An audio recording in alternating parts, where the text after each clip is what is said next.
welcome to LinkedUp, an educational podcast about breaking boundaries in education, where we talk to educators from around the world that are breaking boundaries by shaking things up. Our goal of this podcast is to link educators around the globe, share ideas, talk about problems of practice, and inspire one another to create a more engaging, equitable, and excellent learning experience for all. I'm Jerry Kimball, the National Academic Advisor for ClassLink, and my co-hostess is... Hello, this is Jamie Suppanaro. I'm the Director of Educational Success at ClassLink, and we're getting linked up today on the topic of re-entry. The global challenges for back to school. We're really excited to have several experts in education to share their challenges as they prepare for back to school.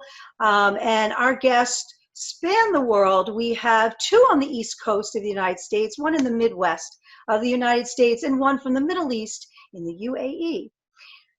So we're excited, Jerry.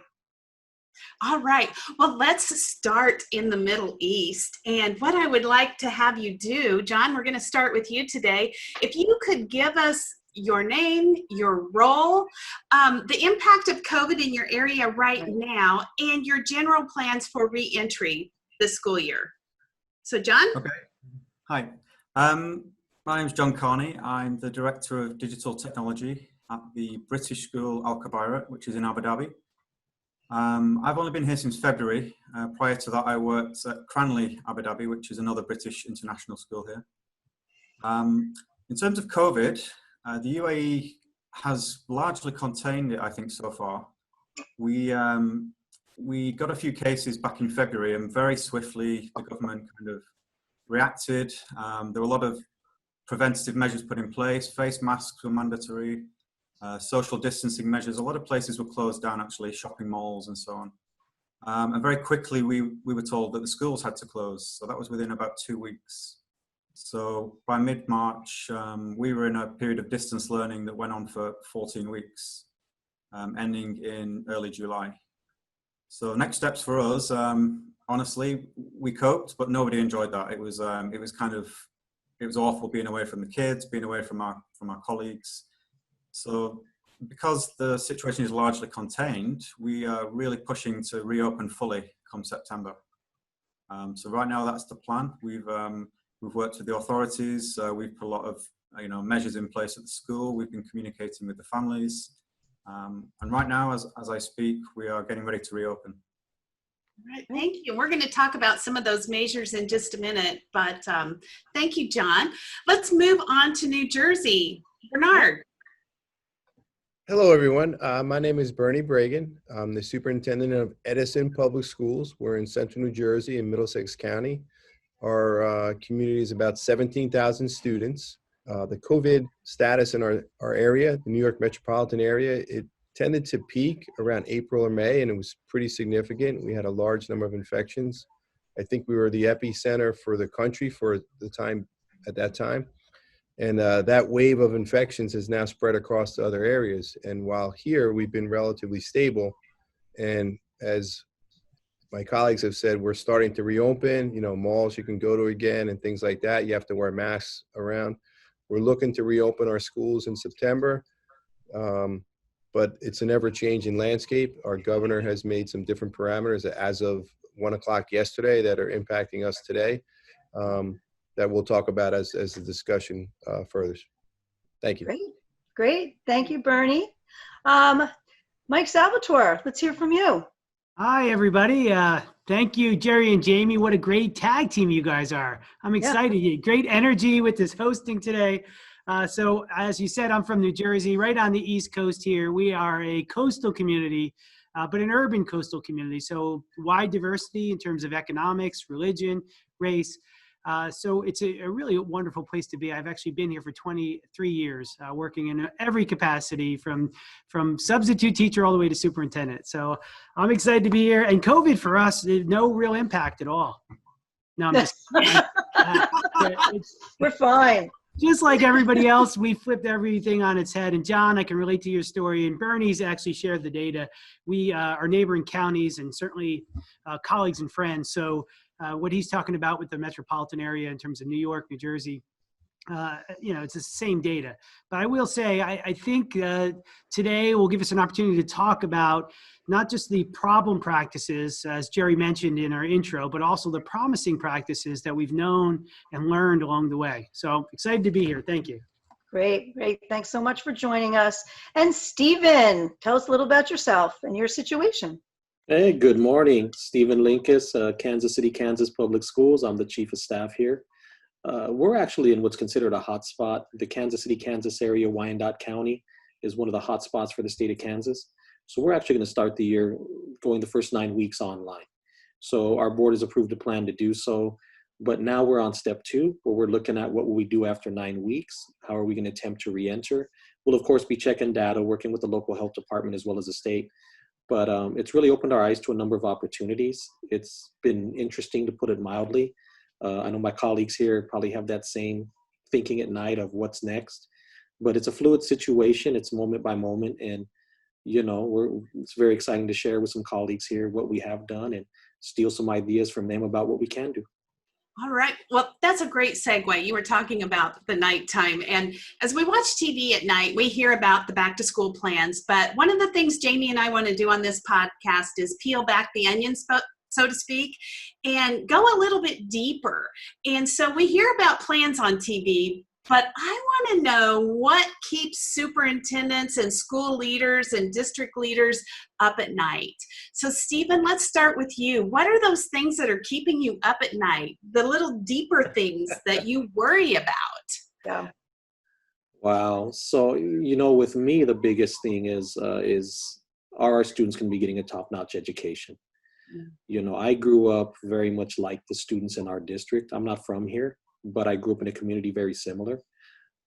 Much like the students, I grew up in a family where English was not always the first language. So I think about how are we going to continue our development of English language learners? Over 40% of our population are ELs. I think about, do we have enough quality internet across our county? I think about, and how are we going to be able to deliver? Are the internet providers here going to be able to deliver internet at a consistent basis? I've been on enough Zooms where people are at home where their screen freezes, or they're talking and it sounds like a language I've never heard before because it's going in and out. So, I worry about those types of things, because the reality is our job is to put students in a position to be successful in life and to have more options than we had growing up. And my biggest thing is that's what keeps me up, is what can we continue to do? Who can we partner with? Who can we work with? And how do we ensure that every student gets a quality education? Because in the end, that's their key to the great life that all of us want to have. Sure. And in your district, are people somewhat mobile as well? Or somewhat? We're your typical urban district. We have mobility. We have a high mobility rate, but it's Wyandotte County, but it's called the Dot. So if you hear about that, you hear people from the area, they're like, I'm from the Dot. That's what they'll say with a lot of pride. So you get a lot of mobility within the Dot. So, or the funny thing is, you cross State Line Road and you're in Missouri, or some people over there would say it Missouri. So depending on who you talk to. So you get a lot of mobility between the two communities. So just like in a metro area where you go from suburb to city, here it's state to state. So yeah, we do have a high mobility rate, and ensuring that educational excellence it's difficult. Yeah, and in the spring, you probably thought you had it somewhat knocked out about who has Wi-Fi and who doesn't, but people moved and changed, and you have to start over, it seems. Exactly. Yeah. Yes. All right. Someone else, what's keeping you up at night? I can weigh in on that if that's okay, Jerry. Please. Our situation is different than Steve's. The one-to-one connectivity and the internet really hasn't been an issue for us. We're fortunate that we had one-to-one devices in the district, almost in every grade level, and the connectivity in where we live in, the New York metropolitan area, for the most part, is pretty good. We had some hotspots and things we distributed to families to assist a few of those issues, but very minimal.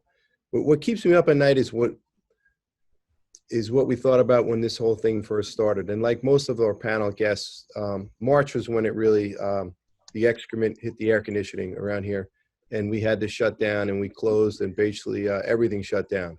You couldn't go to stores, and everything was minimal contact, and that slowly reopened. But from then, the thought, and it still keeps me up at night, is what is education going to be like after this? And I do believe it's going to be forever changed. And some of those changes are going to be for the benefit, the ability to have these type of meetings with board members and maybe with parents at different times, and even doing preliminary screening of teacher interviews. This format tends to work okay. Yeah. But I'm not sure it works okay for instruction. As much as we try our best to connect with children, as I think Steve said in the beginning, to build trust with our families and our communities. Can you do that virtually? I don't know. And I think some of the expectations now for our community are going to be, well, why don't we just use Zoom to cover whatever that may be, that advanced placement calculus class we don't have a teacher for, right? The French 4 class we can't find enough students to take. And some of those things it's going to be okay for, but I worry.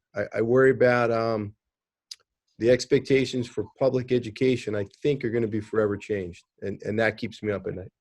I worry about, we're looking at, talk about best practices, small group instruction, social emotional learning. Some of these things are going to be different, and we're not going to be able to use the best practices that we normally do in the best quality way. So I do worry about that too in the future for this situation. Well, so let me just jump in here too, because everything is kind of relative to where you're at that time. So what kept me up a week ago was completely different than what kept me up last night. Yeah. Last night it was about finalizing a survey for parents to see how many are choosing a full remote option. Yep. Literally, and this is what superintendents are doing. We're refreshing. We're swiping down to refresh to see what the survey results are, so that we can now create new rosters. We're taking a look at survey results from families and staff to see who's requesting accommodations. That was me last night. It wasn't me 2 nights ago. That was another issue. But I also think about the concerns that Bernie talked about in terms of, the everyday needs to what's happening in the classroom. What we're all realizing this, if we return, and I know John's probably has a great plan for return that he's working on, but what we know in New Jersey right now is a return means stripping a lot of that social element out of the most unique social structure of all, an education system. So when you remove the social element, which makes that brick and mortar so appealing, right? That's attractive to a kid. Your kid wants to go back, Stephen, because he wants to see his friends. He wants to hang out with his friends. That's why my kids want to go back. But when they go back and they start realizing they're going to have to be spaced out 6 feet in the hallways while walking, that they're going to have a mask on in the classroom, that they're not going to be working in groups and teams and hanging out the locker anymore. That's what I worry about, because the perception of what school was is going to be very different, at least for the first quarter, to what school is, or the school experience that we're creating. John, what's keeping you up at night? Well, I'm a technology guy, so my hands are pretty full at the minute, just keeping the lights on, I guess, just making sure that technology is working as it should. Right. Well, thankfully, before I joined, actually, the school adopted a lot of the cloud stuff that we use, Google Classroom and the Zoom, and a lot of that stuff is not our responsibility to keep online. We've started using ClassLink as well, and that's been a huge win for our staff. Oh, we like to hear that. But looking around the school, I'm not a teacher, but my wife is, and a lot of my colleagues are, obviously. I'm seeing a lot of, inequity in different people's outcomes. So I can speak personally. We were both working during distance learning, but we also had a 4-year-old who we had to help with his learning as well. That versus a family where the husband is working and the wife is not working, that scenario, leads to children getting a lot more value from their education.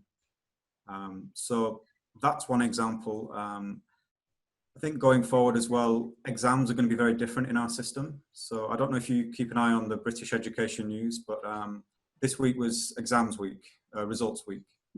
So a lot of the year 13, which I think is equivalent to your grade 12, pre-university kids, they got the results this week, and they didn't set exams. So they were based on a teacher's estimation. And then I think what the boards have done is effectively take the bell curve and adjust it to line up with previous years. That means a lot of kids got marked down, and they were given an accurate estimation. So they're pretty upset right now. And that is based on their graduation, right? Yeah, so I mean, we don't have the GPA system. We do a end of year exam. At the end of the course, you do exams and you get grades in the middle of the summer. Those grades determine which university you can get into. Yes. So if you've been marked down to satisfy a bell curve, but you should have got that 7 or an 8 or a 9. These are English grades. Sorry, they probably don't make any sense to you. Right. If you've been marked down, then you might not get into the university you wanted, and it's going to mess with these kids' lives in a real way. Right. Yes, we're seeing that here too. The Yeah. SATs that are being taken, the ACTs, the 2021 graduates are missing out. They're getting canceled. So while they're expecting to apply to colleges, they don't have test scores yet. Some students or athletes are trying to commit to play their sport in schools, and they don't have the scores yet. So many, just like it's a big deal. Their lives, not just here and now, but their lives thereafter are really going to be affected. They're going to look back on their lives and things could have been different. Definitely big concerns. Reliance on scholarships. Yep. All of those kinds of things. Yes. Well, you know, in my conversations when I talk to educators, I hear that the new buzzword right now is pivot.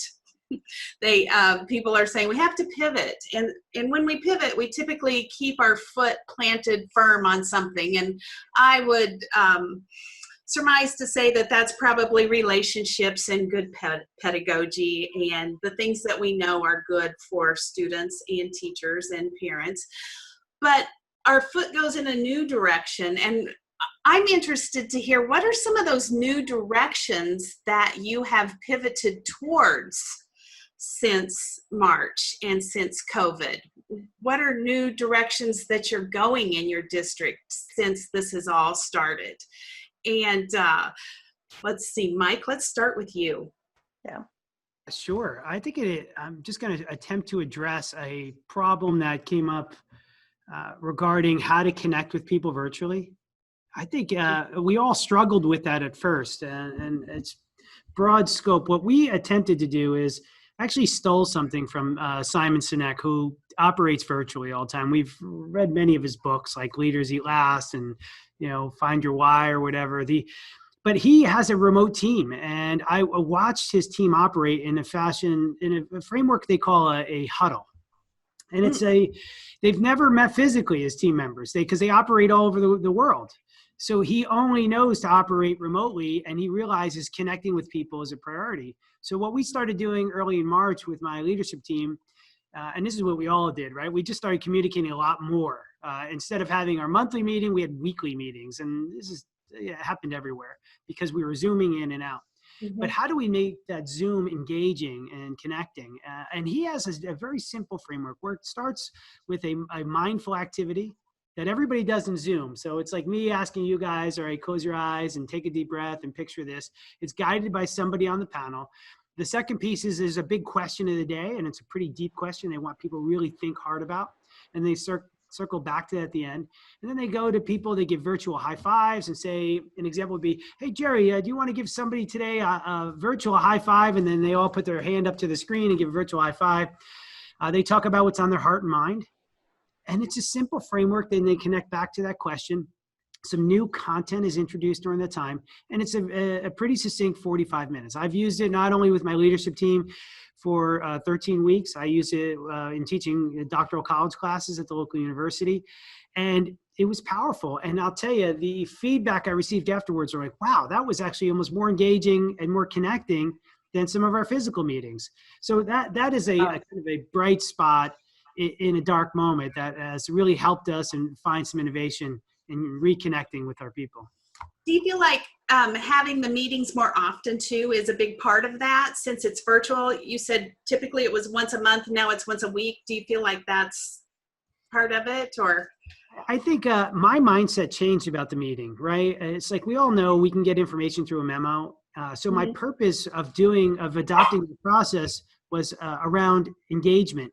So when I asked 10 people, quick, give me some virtual high fives, and 10 people had to call out, I made sure I was asking a different 10 people, like my leadership team is about 60 people, a different 10 people, okay, now what's on your heart and mind?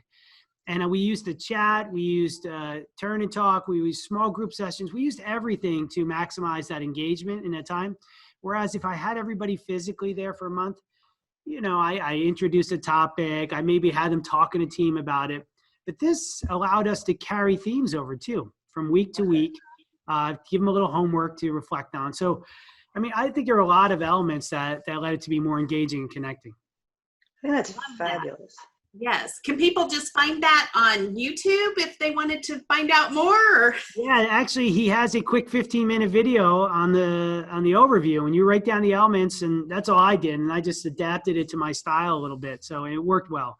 It's similar to a morning meeting scenario that would take place in a classroom, but it really addresses the remote feeling of, the remoteness, right, that's involved in working remotely and trying to narrow that gap. So that's pretty cool. Yeah. I really like that. Me too. Yes. What about the rest of you? What are some things you're pivoting towards? Some new, maybe innovations? So what I can tell you is a couple things, kind of following up on what Mike said was, as a cabinet, we'd meet weekly. And I'd facilitate those meetings, and we would go through different things and kind of hear what other departments were doing. And, what it forced us to do was meet daily. So we would have a check-in every day, I believe it was at 4. And we did that for roughly a few weeks. And then from there, we went to 3 times a week. And then from there, we went to turning in tidbits to the superintendent. But it was a way to keep everybody engaged. And I think what it did is it opened up a lot of communication internally, because as you guys all know, during the workday, you don't see half the people. You're so busy running and doing your thing and making sure things are moving within the organization. You don't have time to talk to people. So you'll see an email occasionally, but I think it really brought people closer. I think the other thing it did is, as we looked at our task forces and we looked at how to bring kids back, what type of learning and these things should happen, it opened a lot more dialogue. Traditionally in districts, there's the district, and then there's the schools. My line to that is always, if we were in the old days and you still got a paper check, your check would have the district's name on it. So we were all the district. But I think that gets forgotten sometimes. But I think the reality is it gave some opportunities for us to work, because our task forces included teachers, paras, principals, central office. So groups that don't always have the chance to talk, it really opened some doors. And I think it opened some positivity, because a lot of times, and I was a teacher back in the day, and I remember you see those superintendents and cabinet members, and you're like, wow, they're way over there. They're in the ivory tower. But I think what they got a chance to see is we're all in this game. Yeah. Our roles are a little different within the game, but we really are all working for the same cause. And I think a lot of times that gets lost. So I think we took advantage and were able to do some things and create some positive relationships that maybe weren't negative per se, but they were kind of neutral. But now some more doors are open, and now people are willing to reach out to us and say, have you guys thought of this?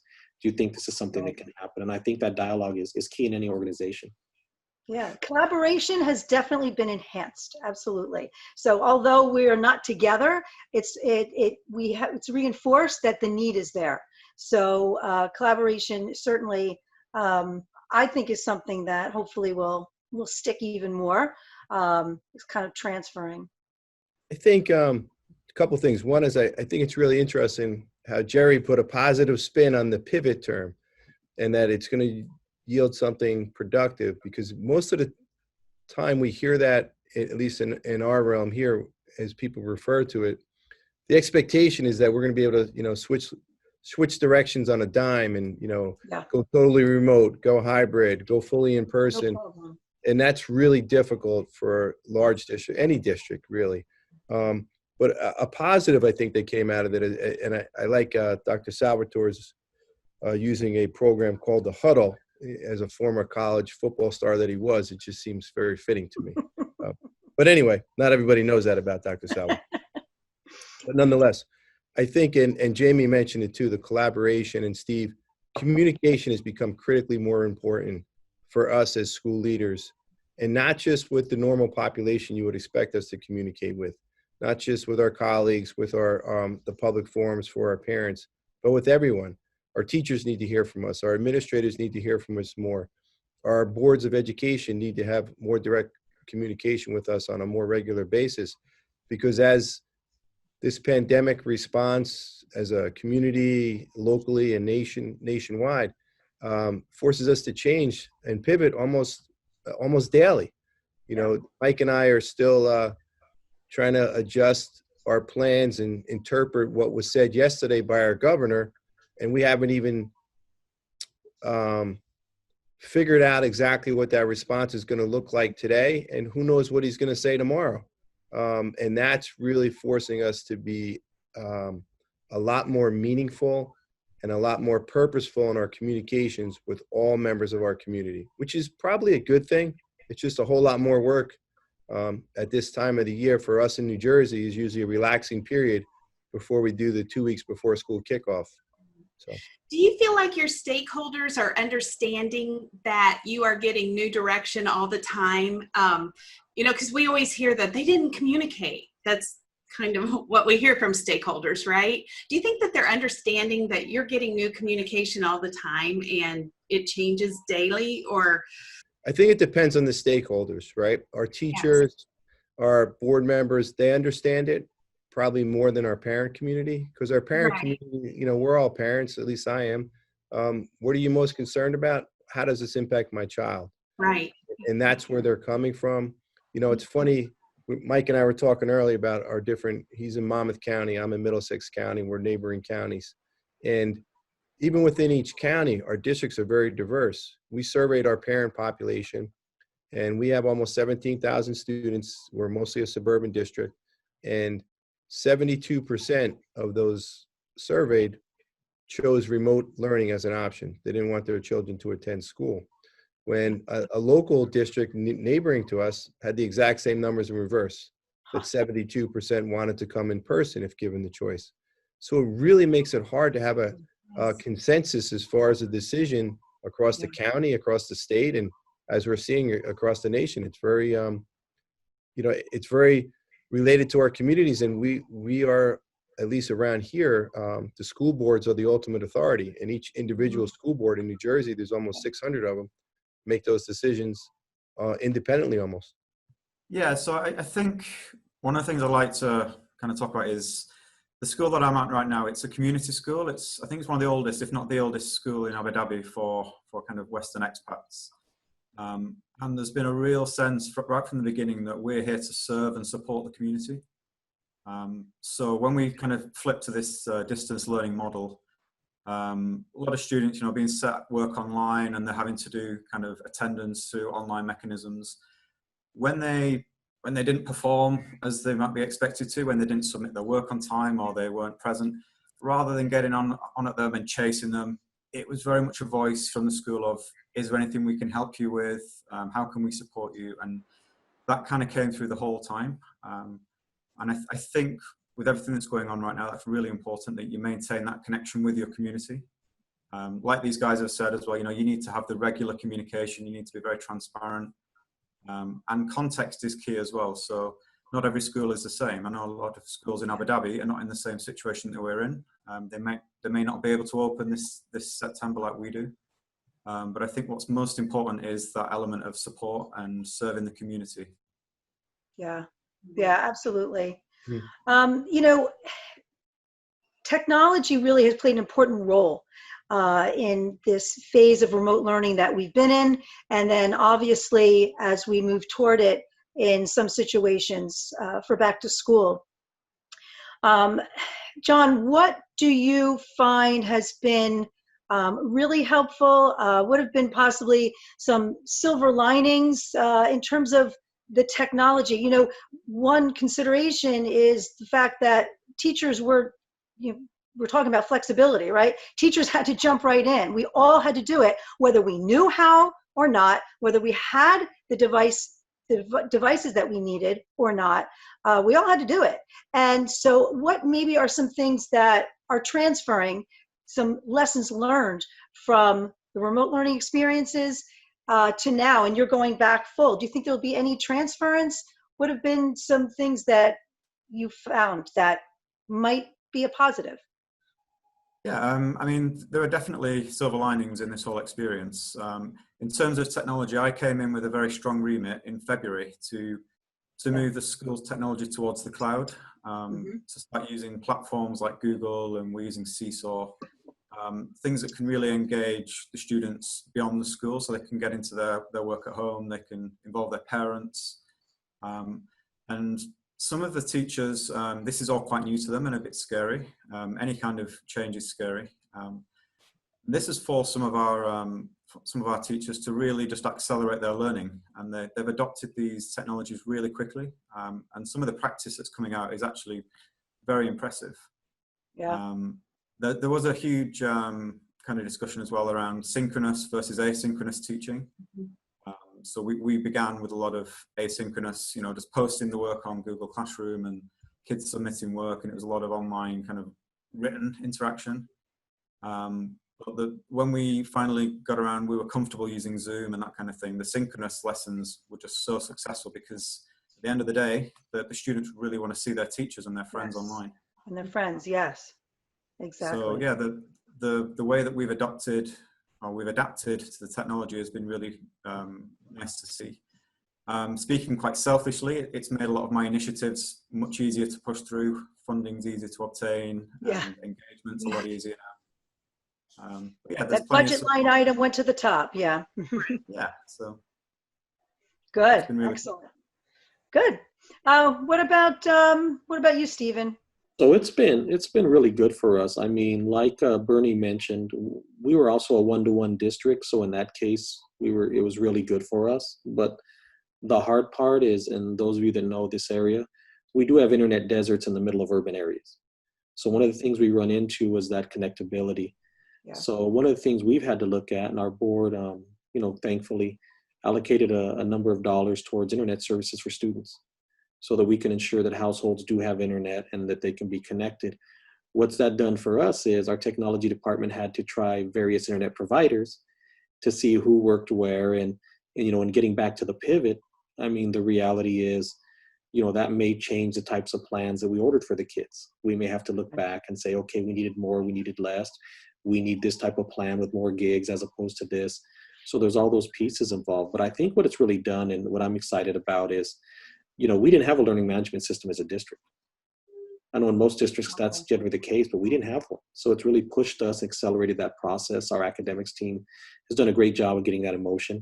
And then the other thing is, it's going to force us, we had Google Classroom before, but what I'm hoping happens out of this, even after we get back to face-to-face at some point, is our teachers become more proficient in using Google Classroom and all the tools it has. Because there's a lot of great tools you can use within a hub or different things to move students forward, even in a face-to-face dynamic. So I think there's tremendous opportunities in it, but as I pick the gray hairs out from us trying to get the technology and those types of things done, I do see great opportunity in the end. And, we'll see how funding is in the next couple of years, and we'll trust and adjust. But, we're going to keep working to make those pieces work. Stephen, I want to follow up on that. As you said, teachers are learning to use Google Classroom. How are they learning that? Are they helping each other? Are you offering specific classes? How do they go about learning that if they don't know it? Yeah, so they had it before. They weren't really using it to a very high degree. What this has forced us to do is now with the learning management system, they're going to get professional development on that. There's going to be a push there. We know what the next step will be is once, as a former teacher, and I know some of us on here are former teachers, when you're teaching, when you find some techniques you like, you want to learn more about them. Right. So as our teachers become more comfortable with these online platforms, even when kids return eventually, they're going to want to learn more about it. So what that's going to do is, in a positive way, push us systemically to look at what types of professional development is heading that way. The other thing it made us do, which is nice, is it really made us tighten up our professional development calendar for the year. So now we're getting more input from staff. So we know that as we move forward, those are things we're going to need for the high schools to start with, but then also moving down into our middles and elementaries and so forth. So we're in the initial steps, but I think it's definitely going to it's pushing things in a positive direction there. Great.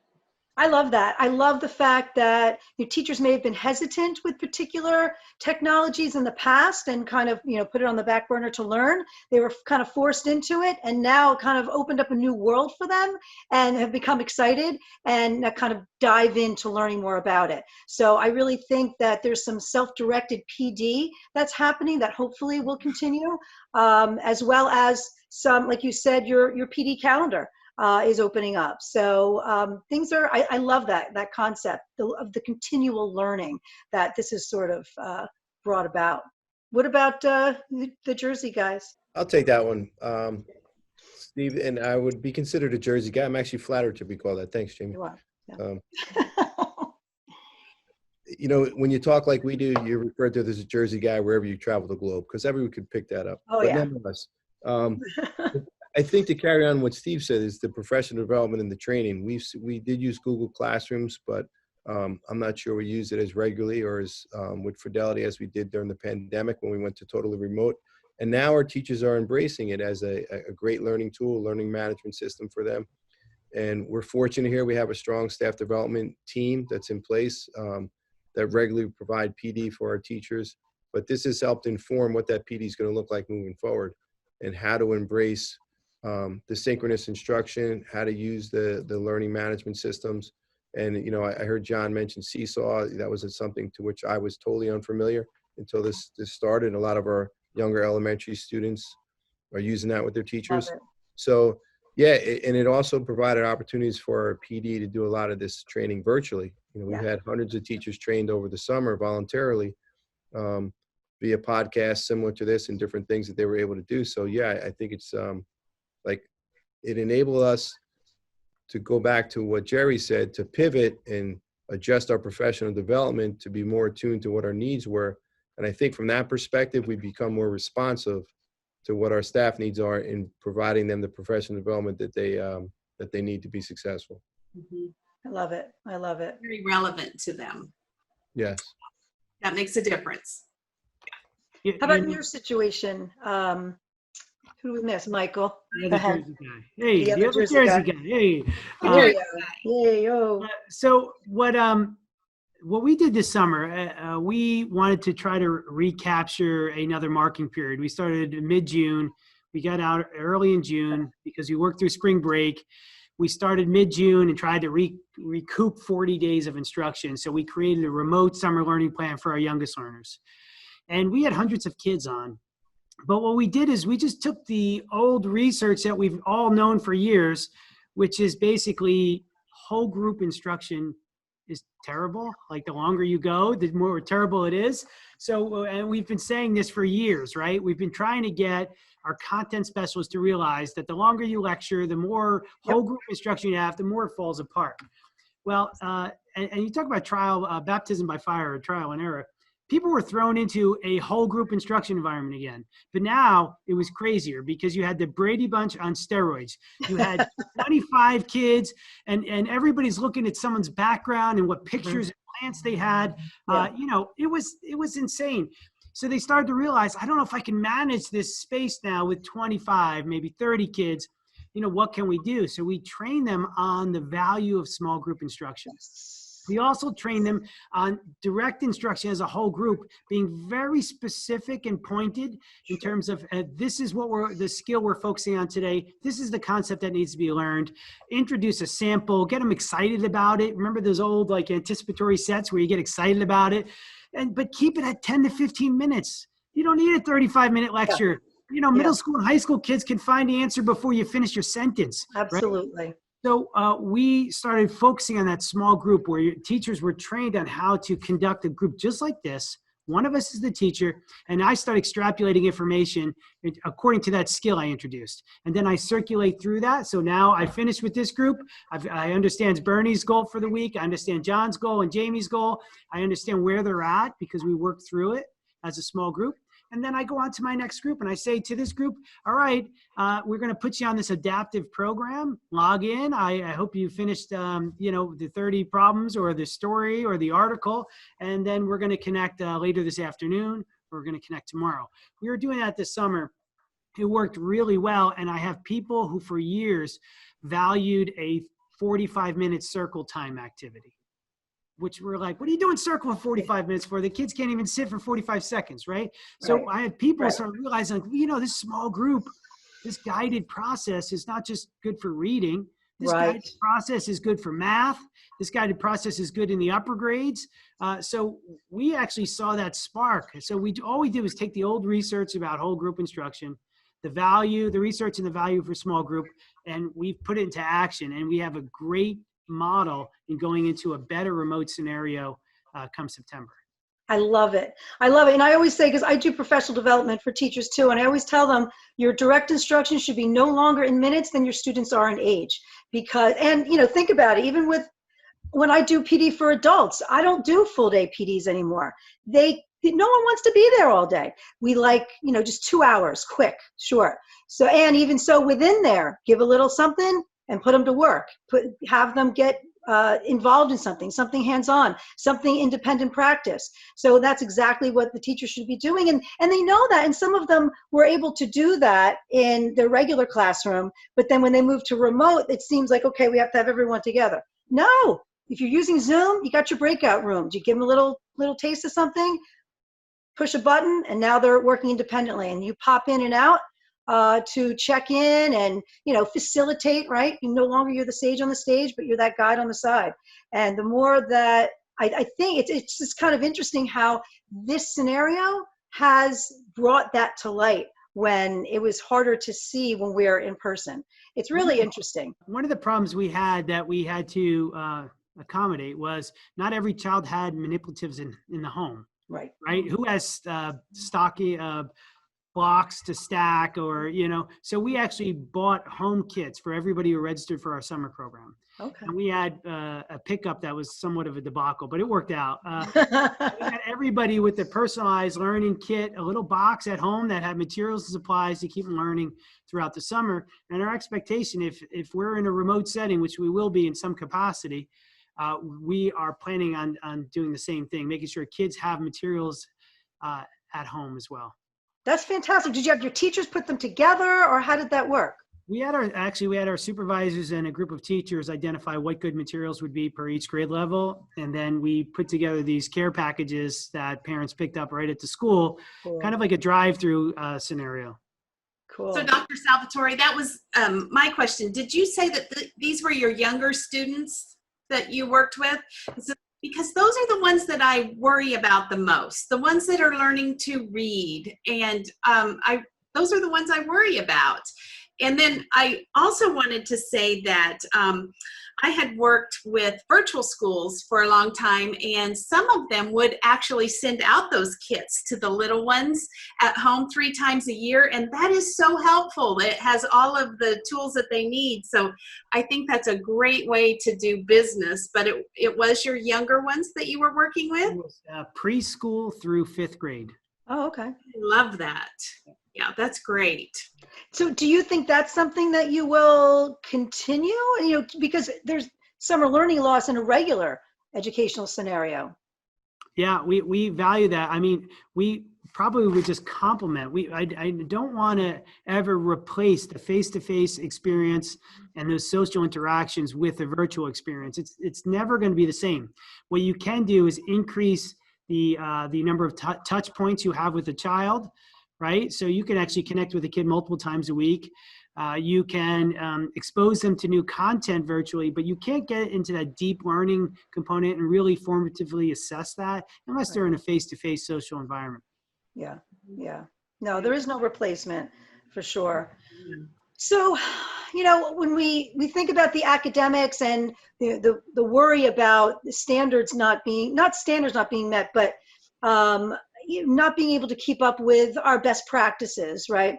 So we concern ourselves with academics, but then there's also the case of social emotional learning, and we've touched on that already. And you're not feeling remote when we're having to work remotely in some cases. So how do you incorporate the importance of social emotional learning as well as academics in sort of a sustainable way? Bernie, is that something that you guys are trying to deal with, to work with? As I think all of my colleagues on this podcast have said, that's really hard to replicate in the Zoom remote type of format. And that's one of the reasons why, as Dr. Salvatore was saying, our youngest students, the preschool, early primary students, they thrive for that interaction and that community, sense of community when they're learning, when they're learning academics as well, right? When they're learning how the language skills that are part of those sing-alongs that we do in preschool to reinforce our language concepts and things, as well as our circle time, right? When we're working with understanding scientific concepts about the weather and things for these young students. That's really missing in a virtual world, and it's really hard to replicate. Not to mention that with our special needs students, as much as we try, the students that have those most special and are most handicapped are really difficult to meet their needs in any type of remote setting. So we're trying our best to bring those students in, even if we do remote learning, and have separate opportunities for them to learn. In a remote setting, I think you mentioned it earlier, Jamie, we're trying to have that classroom meeting even virtually, where we talk about those social emotional things and that responsive classroom model that we would typically do in person. We're going to try our best to replicate that remotely when we do that in our hybrid models, and if we do go totally remote. But it's difficult. That's one of our major concerns, is that piece is missing. The human interaction is missing in this type of environment. Even in this meeting here, we kind of joke with each other back and forth across the platform, but if we're all in the same room, it's a different dynamic, it's a different vibe, and we try our best to replicate it, try to meet the needs for those students, provide those supports, but I don't have the answer, Jamie, because sometimes a little child just needs a hug, right? You can't do that. Yeah, I know. It really is hard to consider that and bring that into play. Now you have little ones, John, and you're kind of working. You had been working from home and also working, but now you're going to be back to school. So, what are some things that you guys are considering there as you go back? You have to be distant. I could probably speak from personal experience with my son. He's 4 years old. He's about to go into FS2, which I think that's KG1 for you guys. I think so. I'm not really sure how it lines up, but he's 4 years old anyway, and he's very curious about the world right now. His favorite word is why. He never stops saying why. And he was at Cranley previously, and he was in his first year at school, and coming home every day, learning something new. Had a great teacher, a great set of friends. Suddenly one day, he doesn't get to see his friends anymore, and he's stuck at home with us.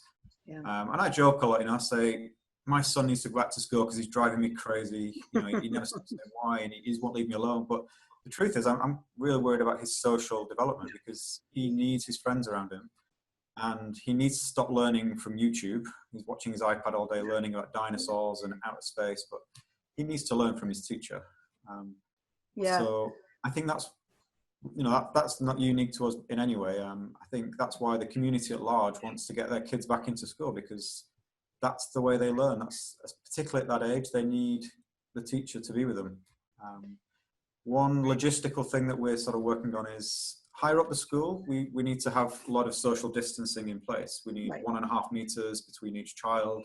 The teacher will be fixed at the front of the room and can't walk around, that kind of thing. But you can't really do that with 4 and 5 year olds. So I think we're setting up these bubbles, and we'll have, each class will be split into 2, and the teacher will have one half and the assistant will have the other, and then they'll switch. And so it is presenting some logistical challenges, because at that age, you need to be social. Yeah. I drove by a preschool the other day, and it broke my heart to think that the first experiences of education for these kids at this level, where social is what their education should be, right? That's the heart of it. That they're going to be missing out on that, and that the norm is going to be, distancing and mask, and it's really sad, and it's really difficult. Yeah, Stephen, what about you? Yeah, it's really difficult, but I'm going to come at it from a different perspective, and I look at it a lot from our middle and high schoolers. The reality is they're older, they can get more places. If they're old enough to drive a car, they can really get a lot of places. And we can't live under the delusion they're just going to sit behind a computer for 6 or 8 hours a day.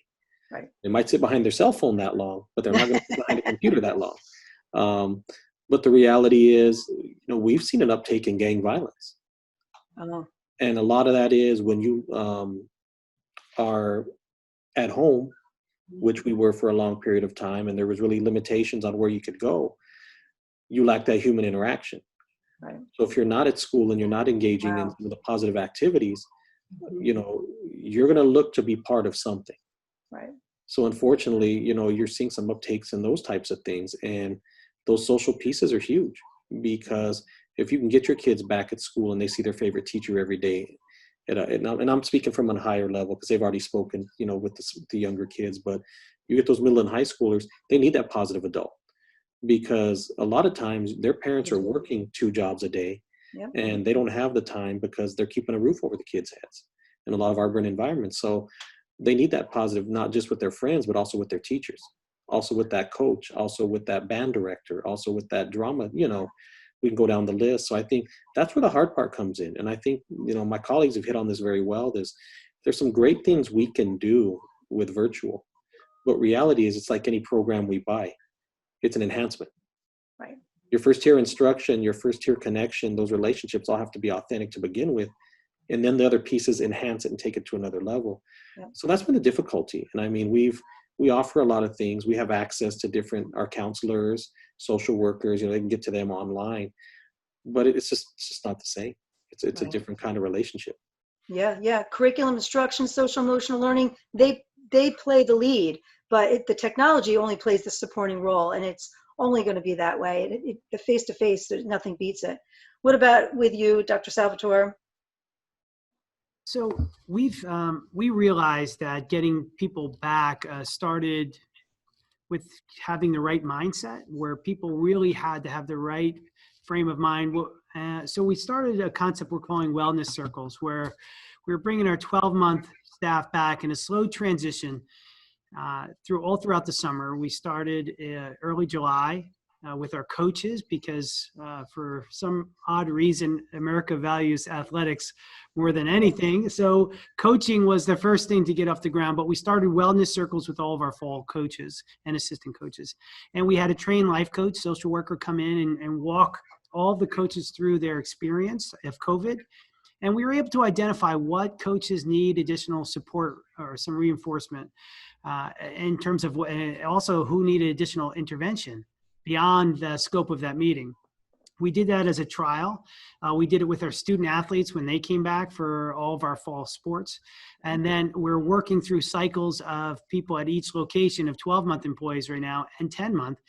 And we've probably got a few hundred staff members we've done this with in a series where it's like a 3-part series, and they come in, they actually physically come in, because what we're learning, people have not left in March, since March. They have not left their home since March, some people. So imagine that mindset when you think you're going to go and stand in front of 20 kids in a class if you've never left your house. So we're trying to work on that component. And we also want to tell our staff, we care about your well-being. We care about your mental health.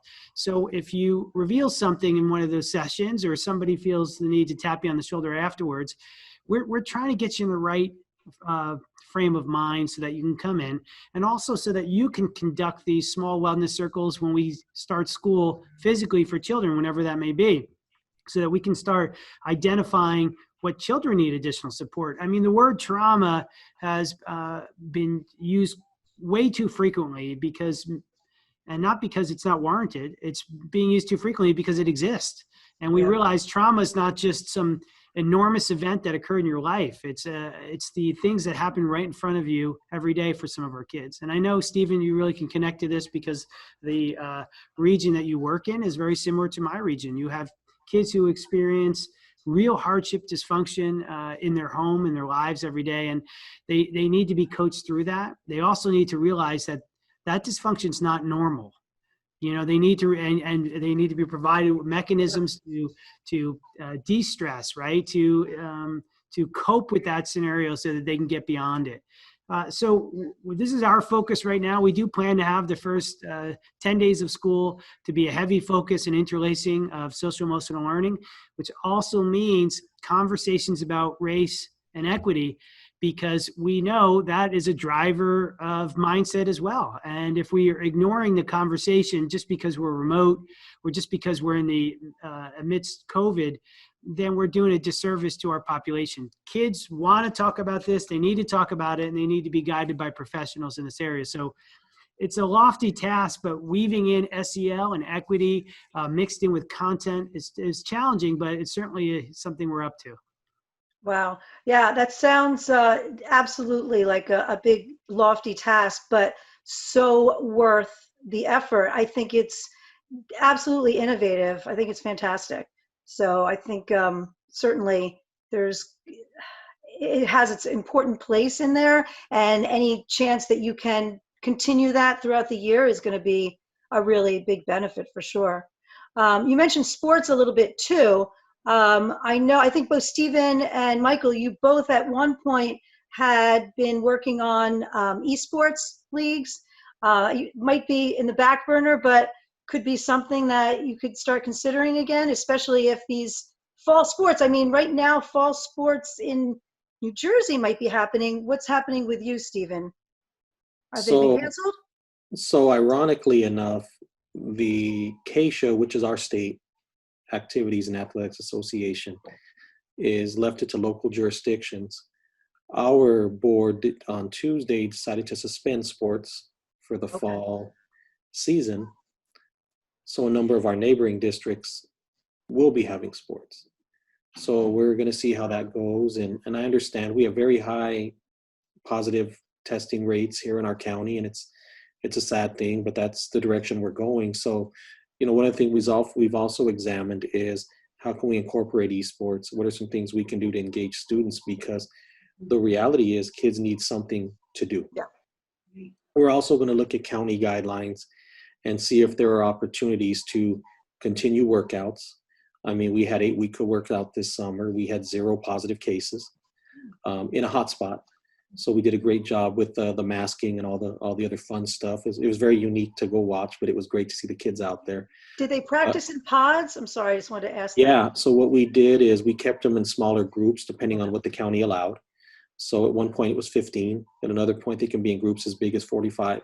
So we followed all of those pieces, and it was a lot of conditioning. And then we've started moving into the other things. So we're going to see if we can also continue some of those practices, because we're going from the perspective of it's a suspension for now, but we're going to look to have these at some point. So, but in the meantime, besides doing that, we are looking at the esports. We are looking at how we can get this embedded in different schools, because it's also a way. I think here's the other reality. This engages a different group of students. The group doing the esports isn't always the group out there doing the physical sports. Right. Sometimes they overlap, but a lot of times it's 2 different populations. So it really engages students into the school and builds a connection with kids who may or may not always connect with the mainstream. And Mike was a football player from what I hear. I was a football player. That's a different connection. Yeah.